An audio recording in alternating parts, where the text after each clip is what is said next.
Everyone, हाय। कैसे हैं आप सभी लोग? आशा करती हूँ आप सभी लोग स्वस्थ होंगे, मस्त होंगे, बढ़िया होंगे। सभी की तैयारी बहुत अच्छे से चल रही होगी। तो चलो आओ आज के सेशन की शुरुआत करते हैं और देखते हैं अपना आज का इम्पॉर्टेंट डे।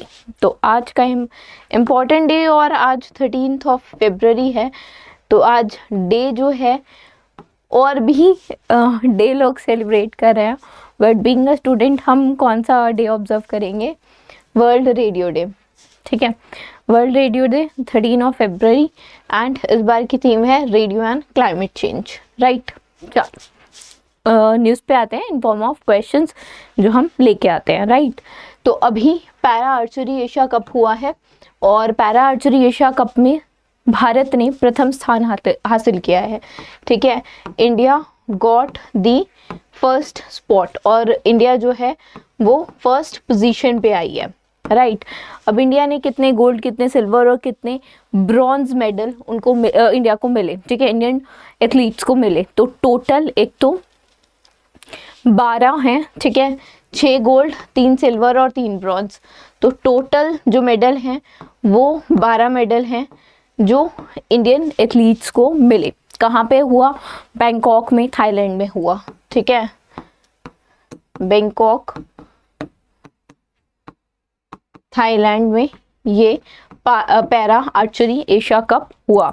कब से कब तक हुआ? 2 से 11 तारीख के बीच में हुआ था। ठीक है, फरवरी में। राइट, 11 फरवरी को ख़त्म हो गया था। थाईलैंड ने सेकेंड पोजीशन सिक्योर की है। ठीक है, उसके अलावा 8 मेडल थाईलैंड ने जीते हैं, जिसमें 3 गोल्ड, 1 सिल्वर और 4 ब्रॉन्ज है। इंडोनेशिया थर्ड पोजीशन पे आया है और इंडोनेशिया के टोटल 6 मेडल हैं, जिसमें से 1 गोल्ड, 4 सिल्वर और 1 ब्रॉन्ज है। ठीक है, अगर 6 गोल्ड की बात करें तो 6 गोल्ड विनर में से कुछ ऐसे हैं। सरिता हैं, she won the gold medal in women compound open. Shyam सुंदर स्वामी जी ने मेंस कंपाउंड ओपन में गोल्ड मेडल जीता। फिर इंडियन टीम ने गोल्ड मेडल जीता कंपाउंड मिक्स टीम ओपन में, कंपाउंड विमेंस टीम ओपन में, रिकर्व मेंस ओपन टीम में। ठीक है, और रिकर्व मिक्स ओपन टीम में। इन सब में इंडियन टीम्स ने गोल्ड मेडल जीते। ये 6 गोल्ड मेडल्स हैं जिसके भी हम बात कर रहे थे। ठीक है, आगे चलें। हाल ही में जो space and upper atmosphere research commission है, कहाँ का? पाकिस्तान का।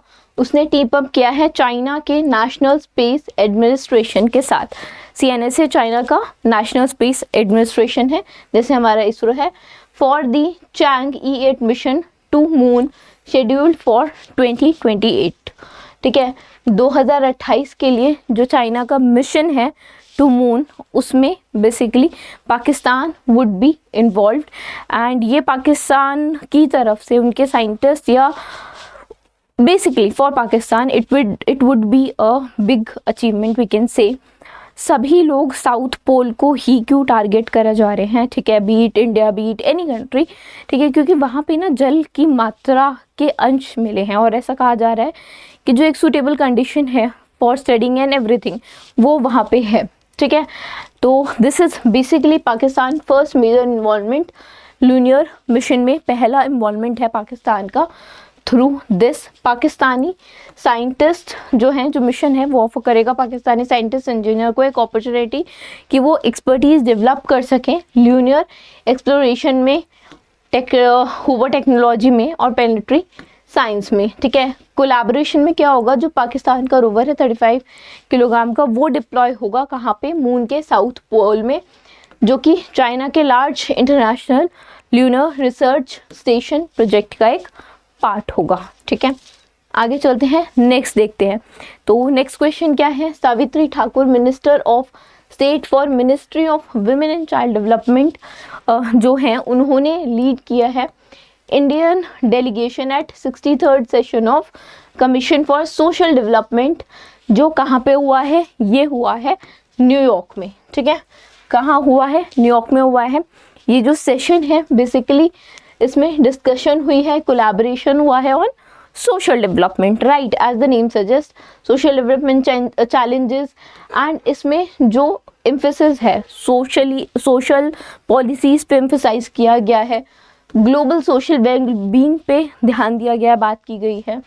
जो सेशन है it witness the participation of 49 countries, 49 countries ने पार्टिसिपेट किया, जिसमें 16 कंट्रीज के मिनिस्टर्स थे, जैसे France, Turkey, Saudi Arabia, Sweden और भी, ठीक है।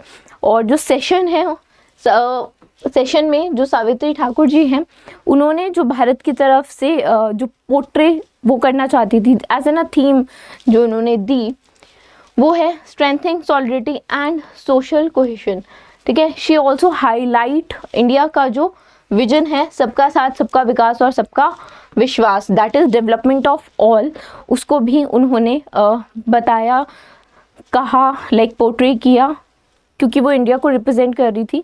तो she linked Indian things with the like with the world basically, right. चलो, researchers from which institute have developed a device जो अनेबल करता है स्मार्ट विंडोज़ को कि वो अपना कलर चेंज कर लें बिना किसी पावर सोर्स के भी, जो विंडो है वो अपना कलर चेंज कर ले। तो which of the following institute has basically develop a device जो जिससे क्या हो, विंडोज़ का कलर चेंज हो जाए विदाउट एनी पावर सोर्स। तो centre for nano and soft Meta sciences has developed a device, और जो टीम है वो डॉक्टर आशुतोष कुमार सिंह द्वारा लीड की गई थी। And it explore the integrating zinc ion batteries जो कि स्मार्ट विंडोज़ में होगी, और टंगस्टन ऑक्साइड को यूज़ करके as a key metal it can be done, right. Coming to the study, ये स्टडी एनर्जी स्टोरेज मटेरियल में पब्लिश हुई है।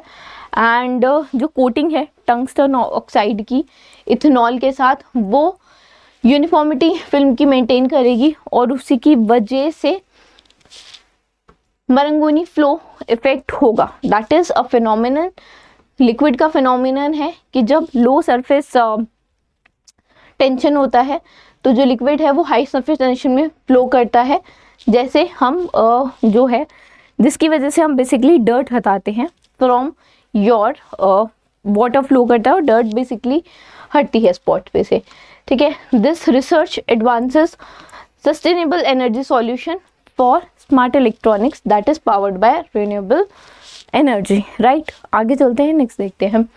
फरवरी में ही न्यू दिल्ली ने होस्ट किया है international conference on innovation in Unani medicine for integrative health solution a way forward. It was organized by Central Council for Research in Unani Medicine. It comes under CCRUM, that is Central Council for Research in Unani Medicine, comes under Ministry of AYUSH. तो अगर कोई पूछे कि this particular organisation comes under which ministry, तो पहली चीज़ हो जाएगी ministry of Ayush के अंडर ये आती है। अभी हमने यूनानी डे मनाया है। यूनानी डे कब ऑब्जर्व किया था? 11 फरवरी को यूनानी डे जो है वो ऑब्जर्व किया गया था। ये ऑर्गेनाइजेशन कब एस्टैब्लिश हुई, क्वेश्चन यही है। तो ऑर्गेनाइजेशन जो है 1978 में एस्टैब्लिश हुई, ठीक है। अब हेड क्वार्टर कहाँ है, मेन क्वेश्चन ये है। न्यू दिल्ली में इनका हेड क्वार्टर है, ठीक है। न्यू दिल्ली में हेड क्वार्टर है। और जैसे एस्टैब्लिशमेंट पूछ लिया, हेड क्वार्टर पूछ लिया। अच्छा, अब ऐसे पूछ सकते हैं कि डीजी कौन है? डॉक्टर एन जहीर अहमद इनके डायरेक्टर जनरल हैं। डीजीज डायरेक्टर जनरल, तो कौन है ये? डॉक्टर एन जहीर, ये जेड है और ये अहमद लिखा है, ठीक है। Doctor N Zaheer Ahmed is the DG. I hope it is clearly visible to you, ठीक है। कॉन्फ्रेंस जो है वो द्रौपदी मुर्मू जो हमारी प्रेसिडेंट है उनके द्वारा इनॉग्रेट की गई। जो कॉन्फ्रेंस है वो इंडियन डेलीगेट्स और अब्रॉड से डेलीगेट्स आए थे उनके द्वारा basically it was being attended.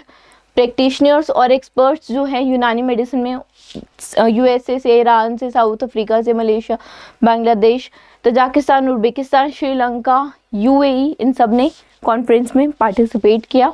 और जो कॉन्फ्रेंस थी it provide a platform for these expert कि वो डिस्कस करें अबाउट यूनानी मेडिसिन सिस्टम एंड प्रमोट करें health globally and wellbeing globally. ठीक है, इसमें जो लेटेस्ट एडवांसमेंट है, जो लेटेस्ट बेसिकली टेक्नोलॉजिकल अपग्रेडेशन हुआ है, टेक्नोलॉजिकल भी नहीं, जो लेटेस्ट चेंजेस आए हैं, इम्प्रूवमेंट्स हुई हैं यूनानी मेडिसिन सिस्टम में, उसके बारे में भी बात की गई। ठीक है, Bhupendra Yadav ji union minister of environment, forest and climate change हैं, इन्होंने एड्रेस की एक global leader and thinker summit, that is XDG 2045 ministerial round table at the world government summit 2025, जो कहाँ पे हुई? ये हुई दुबई में, UAE में। ठीक है, where it has been held in Dubai, UAE, and उन्होंने high level round table on future of mobility भी एड्रेस की, and he represented India's vision for sustainable development. And sustainable development पे उन्होंने, sustainable development goals पे उन्होंने बात की, और उन्होंने विकसित भारत 2047 को सस्टेनेबल डेवलपमेंट गोल के साथ जोड़ के, ठीक है, मिला के उस तरह से पोर्ट्रे किया। ठीक है, जो मिनिस्टर हैं उन्होंने इंडिया का विजन कि इंडिया जो है वो सस्टेनेबल ग्रीनर फ्यूचर की तरफ 2047 तक, जैसे अभी मैंने बोला, जोड़ के बात की, ठीक है, जाने की उम्मीद, अटेन करने की उम्मीद कर रहा है, उस चीज़ों को उन्होंने पोर्ट्रे किया, उन्होंने रखा। और he also called for the global cooperation, ठीक है, जो कि प्रिंसिपल ऑफ जस्टिस, इंक्लूसिविटी, इन सब पे बेस्ड होगा, जिससे बेसिकली जो प्रोग्रेस है वो जल्दी हो। राइट, थीम क्या है समिट की? Shaping future governments. ठीक है, India energy week 25 is world's second largest energy event regarding ministerial and CEO participation. It offers a unique platform दोनों के लिए, लोकल और इंटरनेशनल एनर्जी कंपनीज के लिए, कि वो आए, वो एंगेज करें, हर एस्पेक्ट को समझें एनर्जी वैल्यू चेन की। तो ये जो जिसकी हम बात कर रहे हैं एनर्जी वीक की, किसके द्वारा, किस मिनिस्ट्री के द्वारा बेसिकली ऑर्गेनाइज की गई? तो ministry of petroleum and natural gas के द्वारा ऑर्गेनाइज की गई, और प्राइम मिनिस्टर नरेंद्र मोदी जी ने एड्रेस की था। ये first, that is inaugural session of third energy India energy week 25, और ये दूसरा एनर्जी इवेंट था regarding the ministerial and CEO participation at Yashobhoomi Dwarka in New Delhi. Right, और जो इवेंट है it was organised, it will be like अभी 11 से 14 तक ये चलेगा, एंड 700 जो एग्जिबिटर्स हैं, 10 पवेलियन रिप्रेजेंटिंग कंट्रीज हैं, जैसे US, UK, इन सब, ये सब पार्ट ले रहे हैं, इटली, जापान, रशिया। ठीक है, 7 की स्ट्रैटेजिक थीम्स हैं, जैसे collaboration, resilience, transition capacity, digital frontiers, innovation, leadership, and this all will emphasise on solutions for decarbonization, energy equity, low carbon economies। जो इवेंट है it is basically organised by the Federation of India Petroleum Industry under the Ministry of Petroleum and Natural Gas।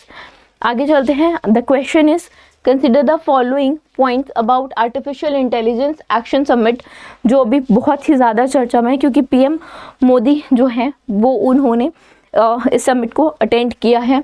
तो कौन सी जो statement है वो correct है वो हमें बताना है। ठीक है, फॉलोइंग स्टेटमेंट्स को देखना है और बताना है कौन सा कोड जो है वो करेक्ट है। राइट, चलो, फ्रांस ने होस्ट की है, ये तो सबको पता ही है। Second, India France AI policy round table है जो ऑर्गेनाइज की गई है, ये बात भी बिल्कुल ठीक है। समिट में 5 मेजर थीम्स पे बात हुई हैं, जिसमें AI, ठीक है, future of work, innovation, culture, trust in AI, global governance of AI, इन सब पे बात हुई है। ठीक है, ये भी सही है। तो जो 3 आंसर है, थर्ड आंसर है, that is 1, 2 and 3 all are correct, वही सही होगा। फ्रांस ने, जैसा कि हम जानते हैं, 3rd edition AI action summit का होस्ट किया 10 और 11 फरवरी को पेरिस में, एंड ग्लोबल लीडर्स आए, पॉलिसी मेकर्स आए, and they discuss about artificial intelligence. ठीक है, इसमें जो प्रधानमंत्री नरेंद्र मोदी जी हैं उन्होंने इसको को चेयर किया था AI एक्शन समिट को, फ्रांस के प्रेसिडेंट इमैनुअल मैक्रोन के साथ पेरिस में। और जो समिट है वो, इसका जो प्रीवियस एडिशन है वो यूके में हुआ था 23 में, और साउथ कोरिया में हुआ था 24 में, अभी 5 में पेरिस में हुआ है। ठीक है, 5 मेजर थीम्स जो कि हैं public service in AI, future of work, innovation and culture, trust in AI, global governance and global governance of AI. ठीक है, तो ये इससे भी क्वेश्चन पूछा जा सकता है कि इनमें से कौन सी एक थीम नहीं है। ठीक है, 5 ऑप्शन दिए होंगे, एक थीम को गलत लिख देंगे और बोलेंगे कौन सी नहीं है थीम। ठीक है, तो this can also be asked. Prime minister Narendra Modi ji ने नेक्स्ट समिट जो है वो इंडिया में होगी ऐसा अनाउंस किया। ठीक है, और जो कंक्लूजन है इट लाइक जो समिट है it concluded with the adoption of leader statement that has been given. And PM Modi की भी स्टेटमेंट्स थी जो अभी हाल ही में न्यूज़ में थी।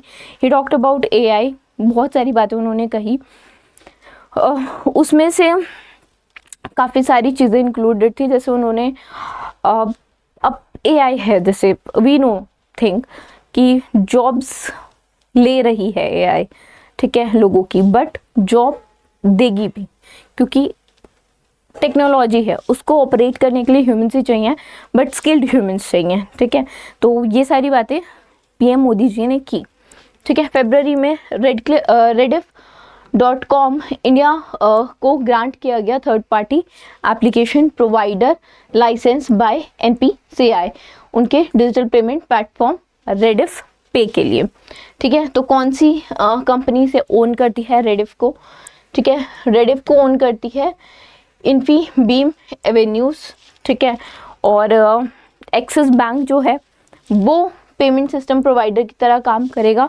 इन्होंने पहले भी अप्लाई किया था, बट अभी अप्रूव हुआ है इनका लाइसेंस, राइट। एंड इनके जब जैसे अब payment interface payment unified payment interface UPI जब सर्विसेज प्रोवाइड करेंगे तो इट विल हेल्प यूजर्स की वो जो हैं वो पेमेंट्स कर सके, डिजिटल पेमेंट्स कर सके, राइट। आगे चलते हैं। SBI म्यूचुअल फंड जो है वो होल्ड करता है कितना स्टेक एक्सिस बैंक में? तो 5% स्टेक है, दैट इज 5.02% स्टेक जो है वो होल्ड करता है एक्सिस बैंक में। And it has added around 11,44,000 equity shares of Axis Bank, जिसका जो स्टेक है वो 0.036% का स्टेक है। एंड ओपन मार्केट ट्रांजेक्शन के थ्रू एक्वायर हुआ है ये। ठीक है, so yeah this was it from today's session. I hope you guys would have like the session. पसंद आया तो लाइक कर देना and thank you so much.